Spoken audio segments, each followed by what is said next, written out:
क्या ये आश्चर्य होता है कि ममता बनर्जी जिनके पास सारे अधिकार हैं, मंत्री हैं मुख्यमंत्री के अलावा, वो खुद अपने ही राज्य में सड़क पर उतर जाती हैं और न्याय मांगती हैं, जबकि सब कुछ उनके पास था? नहीं, उनके पास तो नहीं था, ये तो सीबीआई के पास चला गया था। उन्होंने क्या मांगा था? उन्होंने कहा हमें स्ट्रिंजेंट पनिशमेंट चाहिए, जल्द पनिशमेंट चाहिए और फांसी चाहिए। पॉलीग्राफ टेस्ट जो हुआ, अगर उसमें कुछ मिलता तो उसे अरेस्ट कर लेते, क्यों नहीं अरेस्ट कर रहे हैं? बीजेपी लगातार ममता बनर्जी को टारगेट कर रहा है, अपनी हर रैली में बोल रहे हैं कि ममता बनर्जी का इस्तीफा हो। सुकांता मजुमदार भी कह रहे हैं कि इस्तीफा हो। अभी इस्तीफा मांग रहे हैं क्या मणिपुर के मामले में? नहीं मांग रहे हैं ना। संदीप घोष ममता बनर्जी की काफी करीबी हैं, इसका लाभ उन्हें सिस्टम से मिल रहा है। पिछले 2 साल में उसको 3 बार ट्रांसफर किया गया था और 3 बार वहाँ के छात्रों ने किसी को घुसने नहीं दिया। जब कोई नया किसी को वहाँ पे अपॉइंट किया गया तो उन्होंने घर में उस कमरे में ताला लगा दिया और कहा कि नहीं, हमें संदीप घोष ही चाहिए। पश्चिम बंगाल चाइल्ड राइट कमीशन की एडवाइजर प्रोफेसर अनन्या चक्रवर्ती है हमारे साथ। उनसे हम आरजीकर मामले पर बात करेंगे। आप एक संस्थान को रिप्रेजेंट भी कर रही हैं, साथ साथ एक इंटेलेक्चुअल भी हैं पश्चिम बंगाल में, कोलकाता में। बुद्धिजीवियों ने एक बड़ी रैली भी निकाली थी यहाँ पर। किस तरीके से देख रही हैं आरजीकर मामले में? सरकार के ऊपर बहुत सारे आरोप लग रहे हैं, ममता बनर्जी से इस्तीफे की मांग लगातार बीजेपी कर रही है, वो अपने अलग अलग संगठनों के माध्यम से कर रही है। खुला हवा जो उनकी संस्था है, कल्चरल फोरम, उसके माध्यम से बड़ी रैली निकाली और सीधी मांग की कि ममता बनर्जी का इसमें इस्तीफा होना चाहिए, क्योंकि ममता बनर्जी सीधे सीधे पुलिस मंत्री भी हैं और स्वास्थ्य मंत्री भी हैं, उनकी जिम्मेदारी बनती थी। देखिए, सबसे पहले तो मैं ये कह दूं कि आरजीकर में जो घटना घटी है बहुत दुखद है और हम सभी दुखी हैं। पूरा राज्य जो है एक मोर्निंग में है, सब बहुत दुखी हैं। वो घटना नहीं चाहिए था और हम सब चाहते हैं कि उसका विचार हो, जल्दी विचार हो और जो भी दोषी हो वो सामने आए और उसके कड़ी से कड़ी सज़ा मिले। ये तो पहली बात है। लेकिन दुख की बात यह है कि अभी इसका पॉलिटिसाइजेशन किया जा रहा है। एक लाश को लेके पॉलिटिसाइजेशन किया जा रहा है।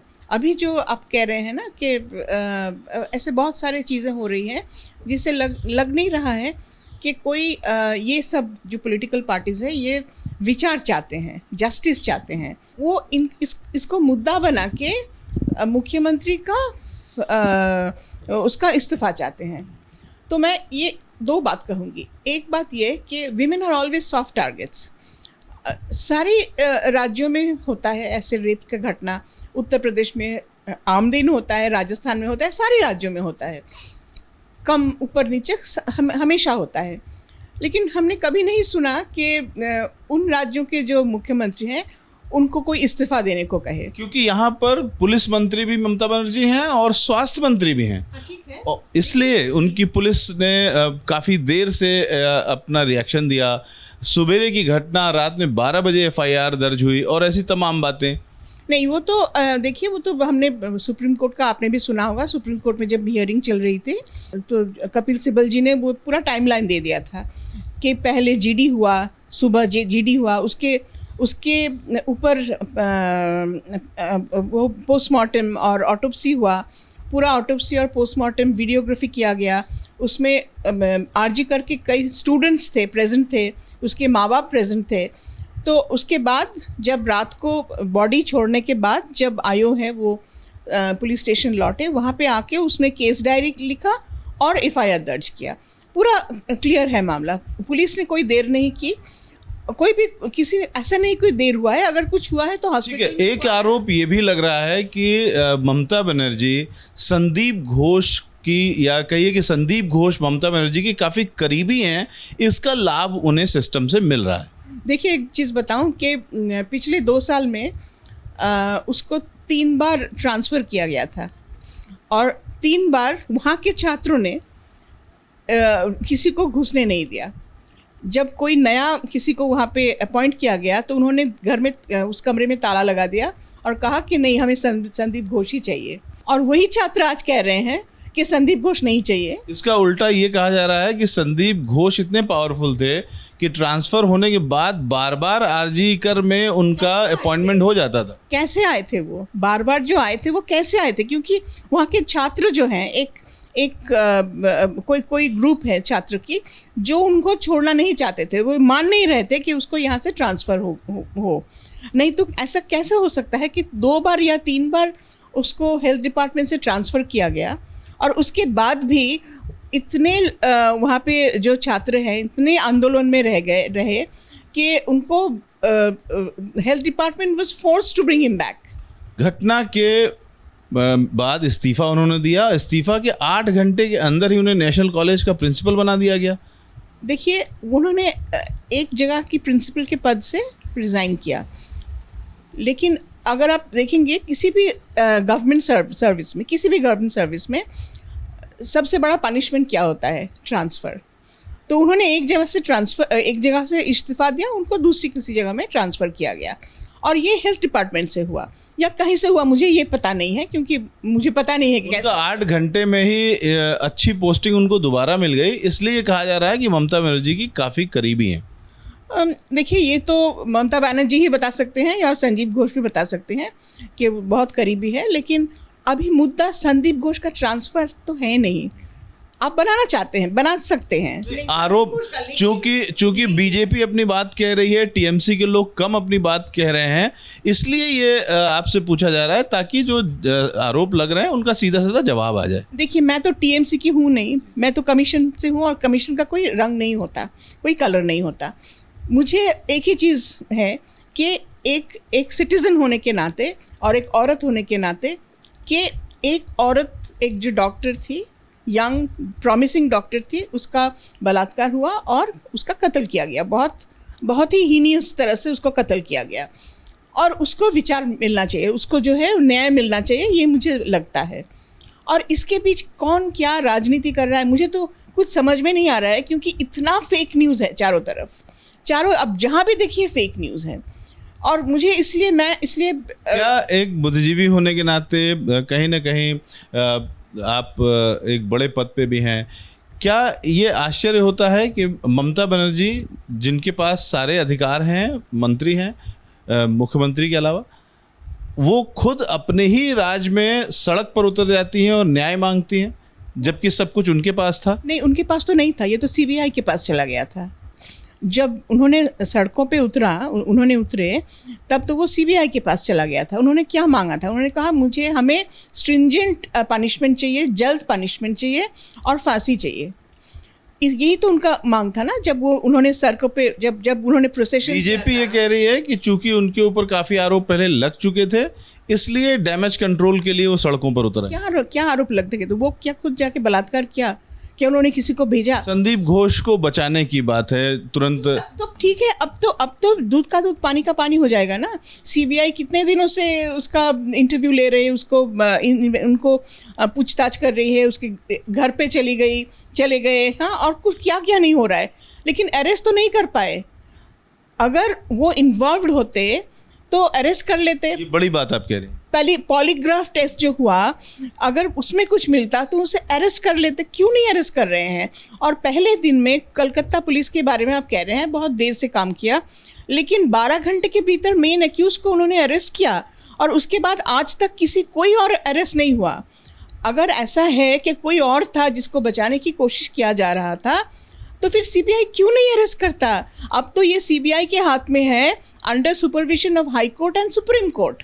अब तो दो जांच चल रही है, अब तो वित्तीय अनियमितता की भी जांच चल रही है। हाँ, और वो तो शुरू किया था वेस्ट बंगाल गवर्नमेंट ने, उसके हाथ से भी सीबीआई के हाथ में दे दिया गया। तो अब तो वेस्ट बंगाल के हाथ में कुछ भी है नहीं इसमें। अगर इतना डेमोन्स्ट्रेशन है, इतना आक्रोश है लोगों को, तो फिर सीबीआई के दफ्तर चले जाए ना, क्योंकि सारा जांच तो सीबीआई के दफ्तर में हो रहा है। स्टेट के हाथ में तो अभी कुछ भी नहीं है।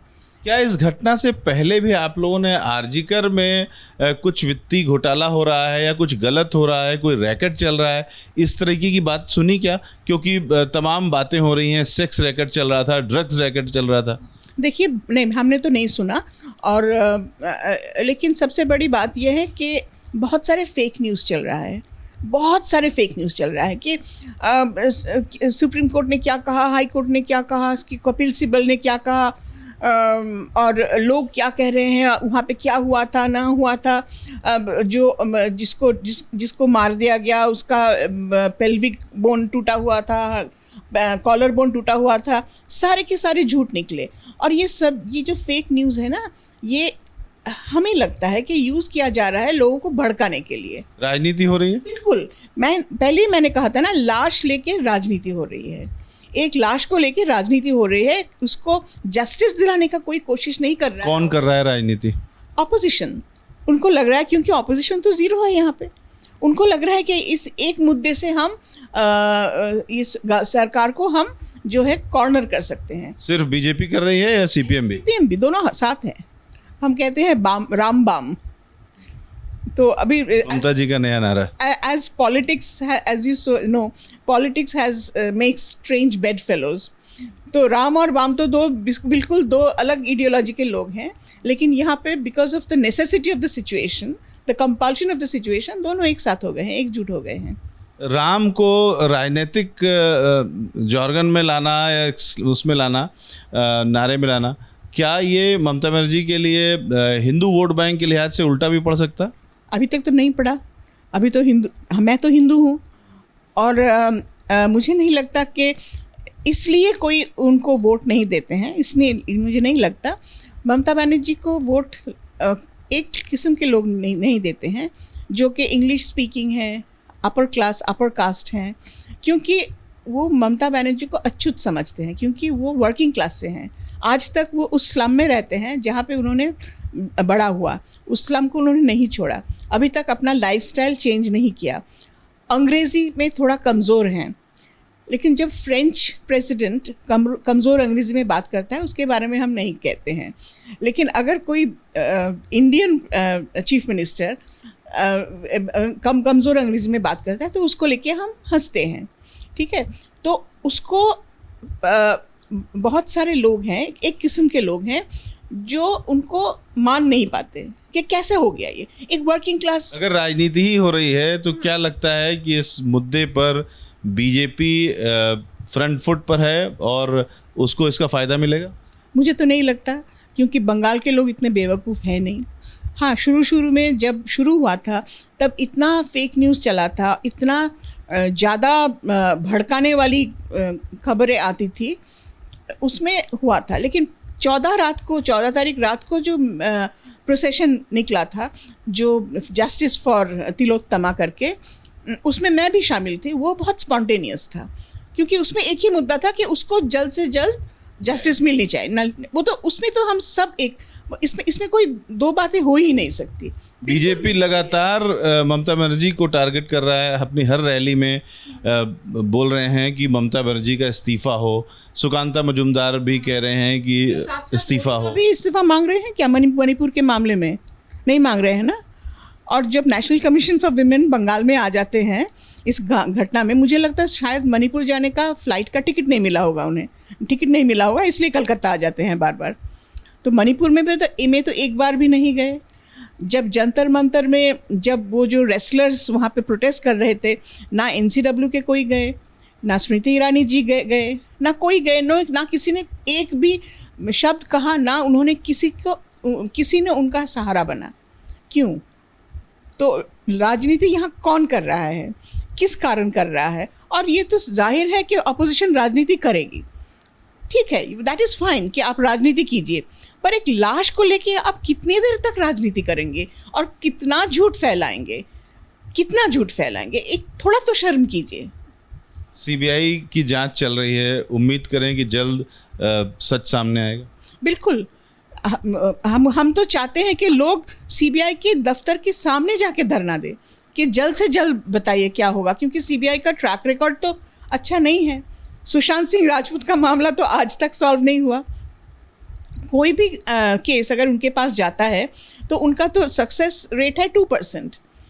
तो लेकिन हम चाहते हैं कि ये मामला जल्द से जल्द निपटाया जाए, क्योंकि और आशा है, क्योंकि ये सुप्रीम कोर्ट इसको सुपरवाइज कर रहा है, इसीलिए हमें आशा है। और हम चाहते हैं, दिल से चाहते हैं कि अगर संजय राय हो या कोई और हो, जो भी ये काम किया हो और जो भी उनको पीछे से मदद दिया हो, अगर ऐसा है तो सबको सख्त से सख्त सज़ा मिलनी चाहिए। ये हम चाहते हैं, एक औरत होने के नाते, एक इंसान होने के नाते। कैमरामैन रवीश पांडे के साथ रविकांत, एबीपी न्यूज़, कोलकाता।